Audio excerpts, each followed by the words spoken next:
Денеска, кога одбележуваме меѓународниот ден на елиминирање на насилството врз жените, треба да се потсетиме дека секоја трета жена во светот искусила некаква форма на насилство, а според податоците на Обединетите нации, семејното насилство е убиец број 1 на жените. Наместо жената да биде и да се чувствува безбедна во домот, понекогаш најголема опасност за неа доаѓа токму од таму. Во нашата земја само во првите 9 месеци од 2019 година пријавени се 709 кривични дела од областа на семејното насилство, од кои 610 биле жени жртви.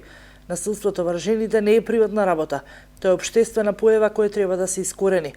Во подготовка е новиот закон против насилство врз жените и семејното насилство, кој ги следи одредбите на Истанбулската конвенција, а кој беше изготвен во процес на консултации со граѓанскиот сектор.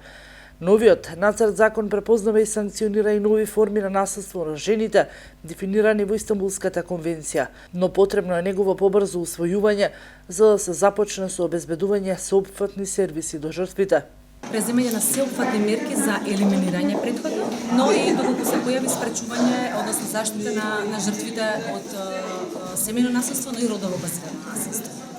На денешната расправа се повикани засегнати страни од кои работат на територијата на општина Струмица, од кои очекуваме да добиеме коментари, забелешки, дополнувања на постоечкиот нацрт закон, кои се базирани на нивните искуства во спроведувањето на досегашните закони и политики поврзани со насилство во жените. Така, кога се очекува законот можеби да се почне да се имплементира?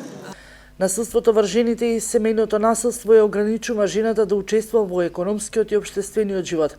Предизвикува депресија, чувство на немоќ и безизлезност, се представува и грубо кршење на нејзините основни човекови права. Оттаму сите треба да действуваме заедно за да се искорени оваа деструктивна појава во нашето општество.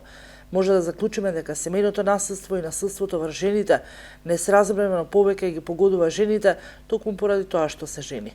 Земајќи го во предвид дека истражувањето на ОПСЕ покажува дека само 2% од жените кои доживеале насилство од сегашниот партнер го пријавиле во полиција, зборува дека бројката на жени кои трпат насилство е многу повисока од официјалните статистики.